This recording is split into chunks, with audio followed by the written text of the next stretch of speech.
Welcome to the SVG-TV news for Friday, December 22nd. I'm Khalil Kato with the details. Real GDP growth for St. Vincent and the Grenadines for 2023 as of September is projected at 6.2%, which is broadly in line with the early projection of the International Monetary Fund's 6%. This is according to Minister of Finance Camilo Gonzalez, who was responding to a question in Parliament on Tuesday on whether they are on track to meet the IMF projection, and if so, how will this growth improve the quality of life for Vincentians? The robust increase in economic activity is anticipated on account of strong growth in several sectors, particularly construction, accommodation and food service activities, which is essentially a proxy for tourism, transportation and storage, and wholesale and retail trade.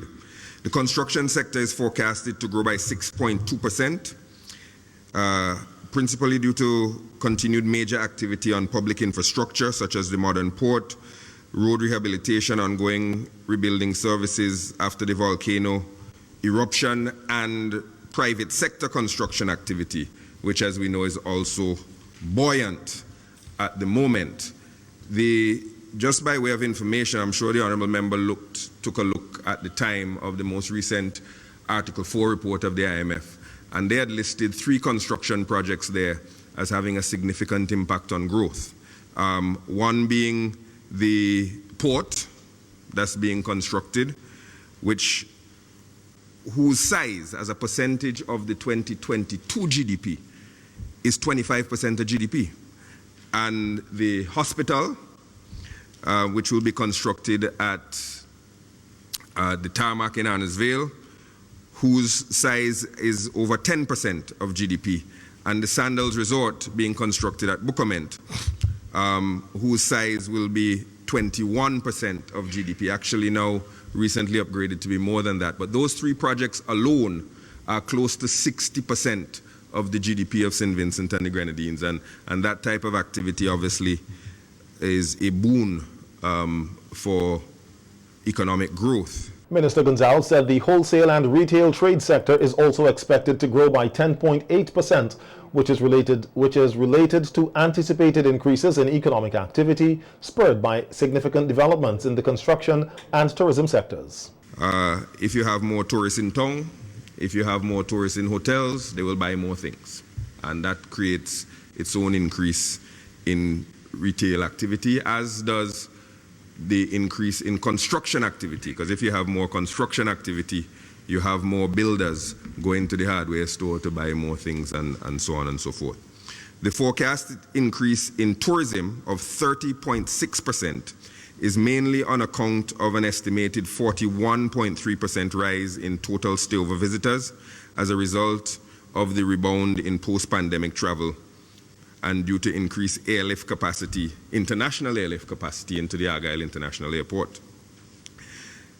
This estimate is further supported by growth in cruise tourism, where cruise ship passengers are forecasted to more than double last year's numbers. Activity in yachting is also projected to increase significantly, potentially by up to 44% during the year. The transport and storage sector, which contributes 9.2% to real GDP, is projected to grow by 24.4%. This performance is projected to be driven by strong growth in land transportation of over 20%, water transportation of over 20%, air transportation of 41.3%, and warehousing and support services for transport of 35.5%. These performances reflect buoyant economic activity propelled by increased cruise ship tourist arrivals, increased arrival by air, increased cargo movement through the main ports. And all of these things are interconnected. If you have a major construction project, you will have increased traffic through the port, you will have increased retail activity, you will have increased employment, you will have increased economic activity. And all of these things lead to the improved growth forecast. The finance minister said the uptick in economic activity in the country for 2023 has many positive impacts on the livelihoods of Vincentians. High construction activity has created numerous jobs in the field of construction. You've heard the Minister of agriculture, for example, commenting on the pull that the construction sector has and the temptation for many farmers even to consider becoming part-time farmers and full-time construction workers because of the attractiveness of the construction sector at the moment. In addition, the completion of the modern port and operation of new hotels will mean further job creation in the areas of port operation and management, the transportation sector, and the field of hospitality. By way of example, Madam Speaker, I've been informed by the management of the Sandals Corporation, which is a private corporation, so we don't have any control over their hiring. But they have informed that they are in the process of extending job offers to 550 Vincentians for new employment in St. Vincent and the Grenadines. As the tourism sector grows, we anticipate still far-reaching spillover benefits. The agriculture and fishery sectors will expand on account of the demand for large quantities of produce and seafood for consumption by the increased number of visitors to the country. If they come here, we have to feed them, and they have to eat. And some of them, many of them, I believe, will partake of some of our local delicacies at some of our local restaurants and establishments. Consequently, employment and incomes are being positively impacted by the current level of economic buoyancy.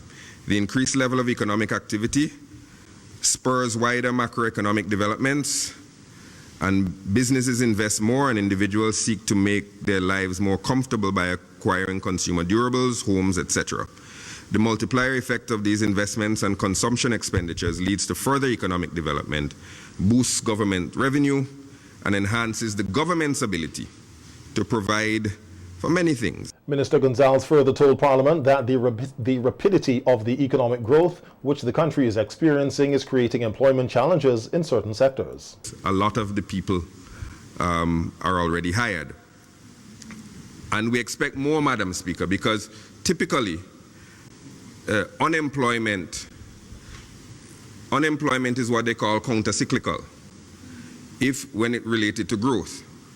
If growth is high, unemployment will get lower, and if growth is low, unemployment will get higher. But they normally say that unemployment is a lagging indicator of growth, which means that the growth may happen before a year or two. You see the growth, and then you see the unemployment numbers moving a couple of years later. But we are seeing almost in lockstep job creation with the current economic growth that we're experiencing. So the short answer is that the growth is currently in line with forecasts, and the growth is inclusive and beneficial growth that is benefiting the people of St. Vincent and the Grenadines. The potential downsides in the last quarter, as I said, as of quarter 3, our internal projections are 6.2%, which is broadly in line with the 6% that the IMF said.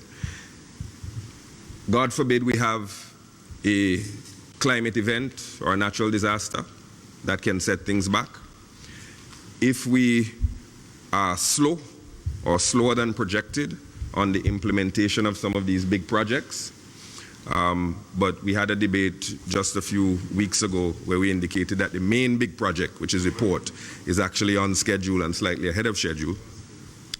If the tourism growth is a little bit slower than projected, because this is the big quarter for tourism, and we don't have the data currently there, so we're projecting that data.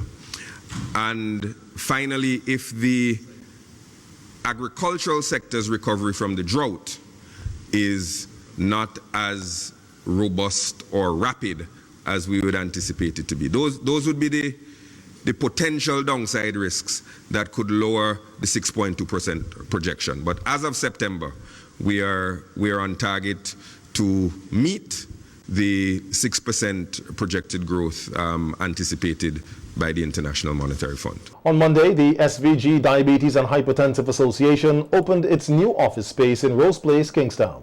The dedication of the building was done by pastor of the Harvest Bible Chapel, Georgetown, Mitch Paul, while the ribbon was cut by Joanne Ince.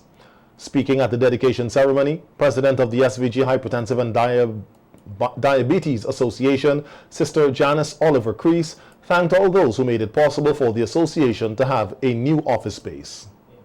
To God be the glory, great things He has done. Amen. It was with much consistency with my long-standing member here, Sister Joan Jack, that we have arrived at this occasion.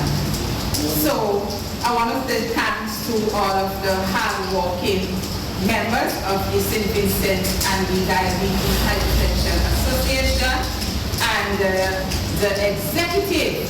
I must say thank you very much for your great support behind Sister Janice Oliver Crease, the president. So today is a memorable occasion, and just want to say thanks to the authority that we do to really support and assist us to get this building where we can, more effective and efficiently operate as an organization. We are the advocate for our diabetes and our hypertensive citizens in St. Vincent and the Grenadines. And I am so elated, I'm so happy that we are at this juncture today where we can have an office space to operate from. To God be the glory, great things He has done. Meanwhile, persons across SVG suffering from diabetes and hypertension are being cautioned by Oliver Crease not to get caught up with the eating habits of the Christmas season.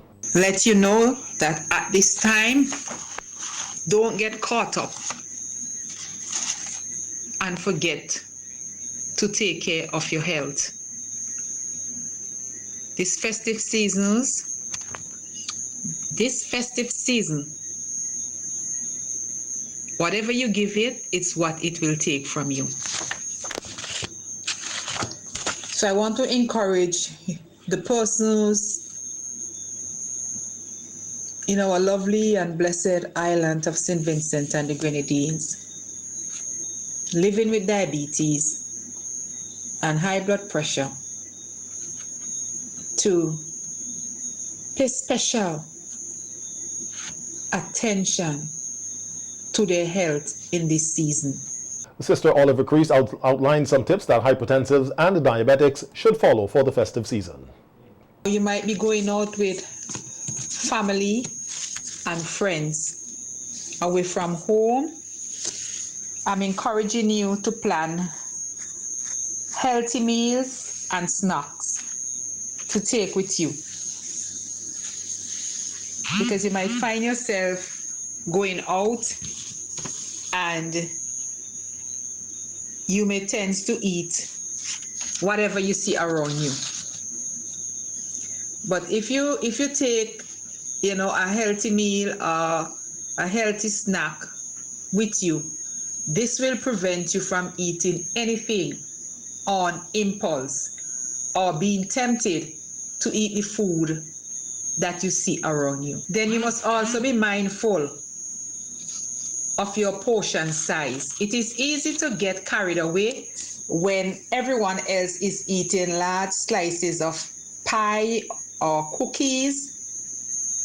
However, I am not stopping you, but don't overindulge. A cup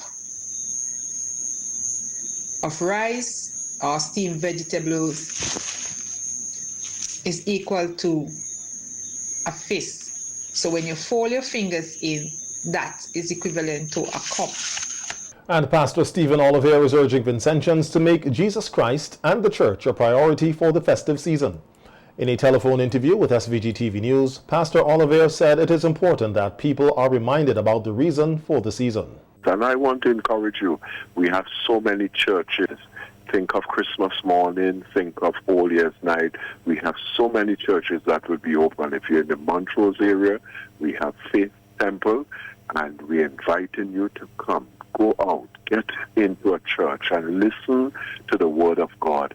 And most of all, it's our prayer for this nation that those who are backsliders, those who do not know Jesus Christ as their Lord and Savior, will certainly turn to him and allow him to be Lord and Master of their lives. I like what the Bible says. For God so loved this world that what he did, he gave his only begotten Son, that whosoever believeth in him shall not perish, but have everlasting life. On behalf of the Pentecostal Assemblies of the West Indies, the St. Vincent and Grenadines District, I want to wish all Vincentians a Merry Christmas and a bright and prosperous New Year. And it's my prayer for the nation that we are focused and we remember that it is Jesus who came in a manger to die for the sins of mankind. So as we celebrate, let us think about him and let us, most of all, serve him and walk in his ways. Locals and visitors continue to attend and enjoy the unique Christmas and Nine Mornings festivities across the country. In Barley, residents are fully supporting the community's Nine Mornings activities.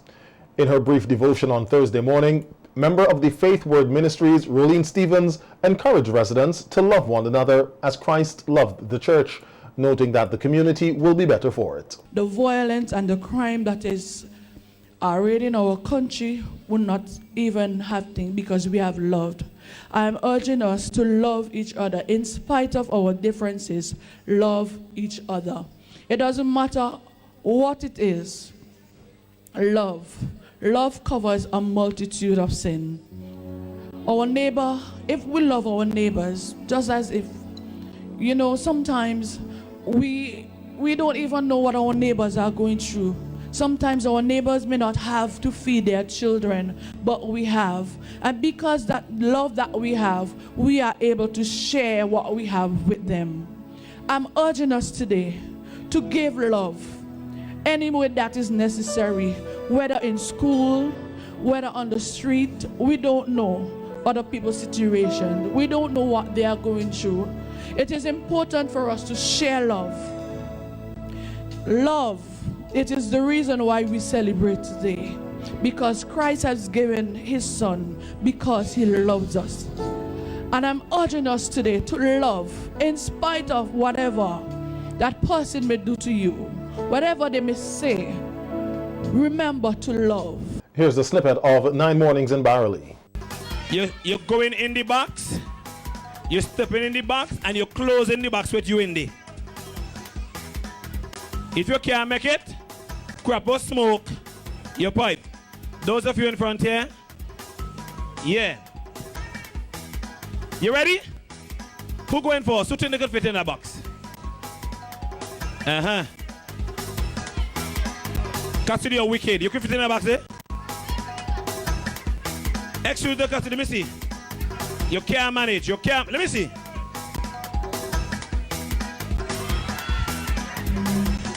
Wait. Get up, let me see something. Go again. How you make that? So you go to town, or you go to town a day with your mommy or your daddy, and they disappear from you. You're lost in town. How are you going to react? How are you going to react? What are you going to look for them? You're going ball, whatever. What are you going to do if you're lost in town? Mommy, I'm there. Oh God, I'm hey. Oh Jesus Christ. Hey. You done? All right. Thank you. I want it now, yeah, I want everything. Get a bit 700 guys you will get now. You hear that? It's my coming somebody up my yard.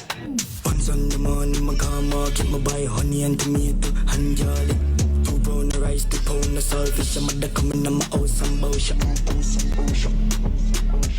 I'm gonna get them at the run the fuck. In Career, residents are taking part in a number of activities during the community's Nine Morning celebrations. The activities include songs, playing of instruments, games, and exercise. Here's a bit of the activities at the Career 9 Mornings. Y'all hold your nutmeg, y'all hold your nutmeg, y'all hold your nutmeg, y'all hold your nutmeg, y'all beat him, y'all go down, y'all give them the baptist, y'all beat him, y'all go down, y'all give them the baptist. Venezuela, hold your nutmeg, China, hold your nutmeg, Canada, hold your nutmeg, China, hold your nutmeg, y'all beat him, y'all go down, y'all give them the baptist, y'all beat him, y'all go down, y'all give them the baptist. Hey! Let's do first to the first to finish peeling the cake. And they're off. And they are off. We have Zadie and we have Grandma. Lord, I worship your holy name.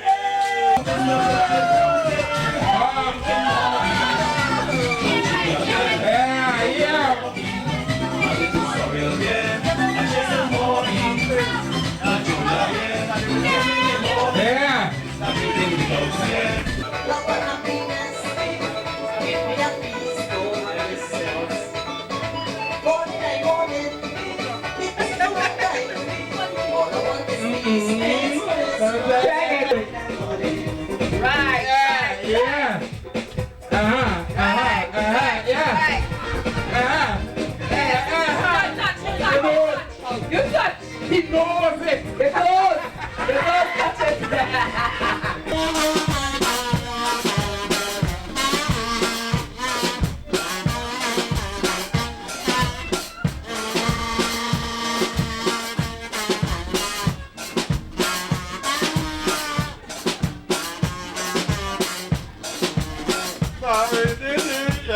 Champion of the Best Lit House competition for 2022, Olivia De Silva, is hoping to retain the title this year. Speaking with SVG-TV News, De Silva said though she encountered many challenges in getting her lights and decorations together, she is going for the win again this year. See that for yourself, you know, a lot more lights, very expensive lights, you know, so to enhance, you know, and to uplift whatever, you know, I have in mind. To keep in touch with the theme, you know. So, and you see the different colors, all colors, white, blue, green, yellow, pink, mauve, houses that have been decorated and those who are participating, you know, in the 2023 National Best Lit House, right, competition. But I know I would have done my best. I know that I was inspired to work around this theme for unto us a child is born, and I did my utmost in having this theme becoming a success. And I can say definitely that I am satisfied with what I am seeing. I had to put a lot more effort into it, mind you. And, you know, so in all of it, you know, it's my passion, and I feel that I have done my best. De Silva said the theme, which is taken from Isaiah 6, Rejoice, for unto us a child is born. Let's go caroling with the Jays. You recall that I always say I use my theme based on the Bible. And so the Jays would be books of the Bible. So we have some characters here. We have Job, we have James, we have John, we have Judith, and we have Joel. And these are books of the Bible, mind you. These are books of the Bible, all right? So they are going caroling, and we are going to carol with them. So here we have the first carol that they rendered for us was Go Tell It on the Mountain, because, you know, we all know that carol. Would you want the music to it? No. Or just, okay. Go Tell It on the Mountain, and here, this section here represents that carol. Go Tell It on the Mountain. You have the mountain tops, as you can see here. and the trees in the background. And in front, we have the year 2023. Okay? We are not only praising the ones who would have composed Go Tell It on the Mountain. On this side, over here, we have CP's Christmas in St. Vincent, Sweet, Sweet, Sweet. The homeowner said it was a lot of work to get things together, but she enjoys it as it helps keep her active. To be honest with you, I mean, it's a lot of work, but I don't say take a day and say that I am going to put in lights, because I still have all my chores, right, to contend with. So it's when I get a time, I go. So because of the fact that I'm not, say, sitting down whole day, you know, and try to do something, it doesn't feel like a lot of work. But when you assess it, and to come up with this, it's a lot of brainstorming and a lot of work, you know, but I am satisfied. I had a guy coming in, and my granddaughter, who is here, you know, she did all of this, yes, but the fact is, I pay them like how I would pay anybody else, because it's a service, right? And then my daughter, you know, she did the front up there. I have the design, and she would have put them up. And the guy did the higher parts in the back as well. I did the groundwork. A coordinator of the Villa Top Light Up program and 2022 Best Lit Garden Champion, Cecil Mackey, says that he is ready and prepared to retain his title in the Best Lit Garden competition this year. Speaking in an interview with SVG-TV News, Mackey explained the overall theme of his decorations, which is Christmas SVG, simply the place to be. I think it is now well known across the world that St. Vincent and the Grenadines is one of the best places, countries to be in for Christmas any year. And that our 9 Mornings Festival is special and one of the best Christmas festivals anywhere. So St. Vincent and the Grenadines simply the place to be for Christmas in December of any year. So the theme, everything else falls under that theme. So we have, for example, places to go in St. Vincent and the Grenadines. We have Carré, we have the village of Diamonds, we have Sign Hill, we have the areas on the leeward side, Layu, we have Barley, and then we have Mesopotamia, the Valley, Richland Park, and those are the places to go for 9 mornings, and we have also some villages for Boxing Day, because the festival goes over for some people into those that time. So we have Brighton, we have Cotton Grong, those are some of the areas, places to go when you're in St. Vincent for this time of the year. Mackey noted that the Villa Top Garden is honoring 2 individuals who contributed to the program but passed away last year. Now last year we have 2 special tributes. Last year 2 persons that assisted tremendously in our Light Up program. Unfortunately they passed last year, so we have tributes to them. One was a fond lady called Tantila, so we have a corner, a tribute to Tantila. So she is reflected there. And we have the other person who passed, we call her Ras. So she is depicted in Zion Hill.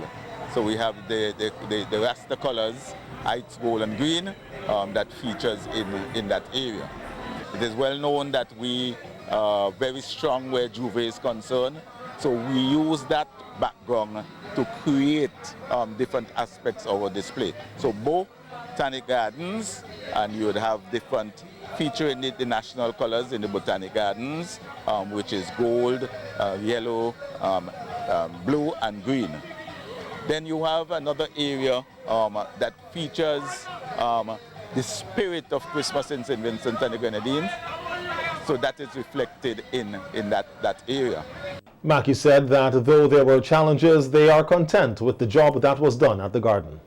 So I think we are again very proud of our effort. We await the judges to make their determination. but we are satisfied, win or lose, that we have put in the necessary effort to create the necessary and desired atmosphere for the visitors to St. Vincent and the Grenadines, as well as Vincentians. And a lot of people come to this garden. They come with their entire family, husband, wife, boyfriend, girlfriend, and children. Grannies, grandfather, grandmother. The entire family comes to visit this garden. So we are proud of our display, and we invite all of St. Vincent to come and take a peek. Several of the featured pieces at the Villa Top Christmas Garden includes the Falls of Belen, Point Massive, CWSA, Richmond Hill Gardens, the Silver House, Jimmy Samuel, and the Engine Room. Mackey also highlighted that the program has been in existence for 25 years and was started at the Arnesvale Roundabout location. The Major Crime Unit of the Royal St. Vincent and the Grenadines Police Force has launched an investigation into a deadly shooting incident that occurred in Edinburgh yesterday. According to preliminary investigations, at about 10:25 a.m., 35-year-old Dwayne Banfield and 25-year-old Alan Lewis, both laborers of Edinburgh, were walking along the Edinburgh Public Road towards Kingstown. On reaching the vicinity of 9 Steps, they were attacked by a masked assailant who fired several shots at them. Both men sustained injuries to their bodies and were transported to the Milton Cato Memorial Hospital for treatment. Banfield underwent surgery but later succumbed to his injuries. He was pronounced dead at 4:40 p.m. by a medical practitioner. A post-mortem examination will be conducted on the body to ascertain the cause of death. Lois is still warded as a patient at the MCMH. The crime scene unit of the Royal St. Vincent and the Grenadines Police Force processed the crime scene and retrieved several pieces of evidence. The police force extends condolences to everyone who was negatively affected by the incident.